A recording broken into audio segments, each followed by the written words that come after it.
MLBBro.com is live at the ballpark on tape. Listen up. We finally got a sister on the beat, boys and girls. Kennedi Landry covers the Texas Rangers for MLB.com. So you've watched this team win their first series. Did you notice anything about that proverbial stepping your game up type scenario than you saw during the regular season? Yeah, I mean, I think this offense has performed all year long, and you saw that out in Tampa. They, won 4-0. They won 7-1. They looked exactly like they did when they were going on those big winning streaks. But I think the real part of this team that set their game up in Tampa was the pitching. You saw Jordan Montgomery toss 7 shutout innings. You saw Nathan Eovaldi, Nasty Nate, who's been in some really big playoffs games out in Boston these last few years. 6 2/3 gave up 1 run, and those are those are the guys that the Rangers went out. They traded for. They gave big contracts, and they performed on this big level. And even the bullpen came in and shut the door in both of those games. Jose Leclerc, Aroldis Chapman, Josh Sborz even gave an inning and a third. So there's a lot of guys who do need to step up to keep this thing rolling. But the pitching staff and pitching and defense is really what wins these games. Yeah, the way that they played clean baseball in Tampa was so big. No extra outs, no extra runs.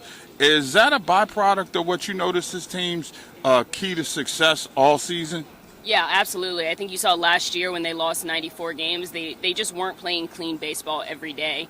They were giving up those extra outs. The infield defense had a lot to be improved upon, and they worked on that in spring training from Nathaniel Lowe, who I guess the thing about him, the one knock on his game has been that he's below average, first baseman. I think he's turned into an average or slightly above average first baseman this year. He's not giving away outs. Josh Young, Rangers' top prospect entering this year, he was supposed to be a bat first, third baseman, but he's making all the easy plays and the hard ones. And obviously a Gold Glover with Marcus Semien. You've got Corey Seager looking and making the good plays, and the entire outfield's phenomenal. So I think that, like I said, pitching and defense wins games. They've made that a priority. You see the pitchers doing PFPs right now behind you, the camera.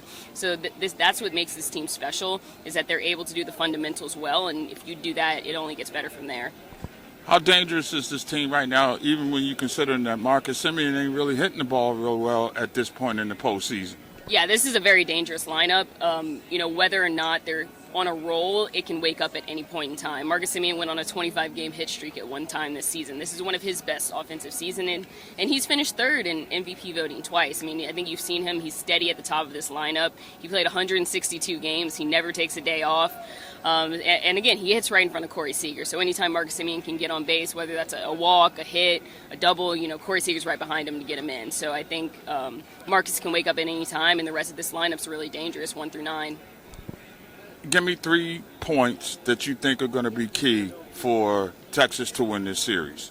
I think the bullpen's going to be the biggest thing. That's been one of the biggest struggles of this team, and the bullpen is honestly why they maybe didn't win the division this year, is because they blew a few too many saves. I think if the bullpen can, limit damage and keep things in check, that's going to be a big thing for the Rangers winning this series. Secondly, it's going to be the starting pitchers going deep, because I think that limits the amount of innings you can give to a bullpen that's struggled. They have some guys who are hot right now, but things can go downward, things can unravel quickly. So if the starting pitchers can continue going deep in the games, that'll be a game changer. And I think the third thing is the bottom third of this lineup. You have 3 really young guys at the bottom half, all 25 and under, and Josh Young, Leody Taveras, and Evan Carter, who all had big series in Tampa. And I think if you keep that rolling, keep extending this lineup, and even turning it over back to the top with Marcus Semien and Corey Seager coming up, you can only get better from there. So I think those are the 3 things the Rangers need to do to win this series. Kennedi Landry, you are a sister on the beat. MLBBro.com is live at the ballpark on tape. Listen up.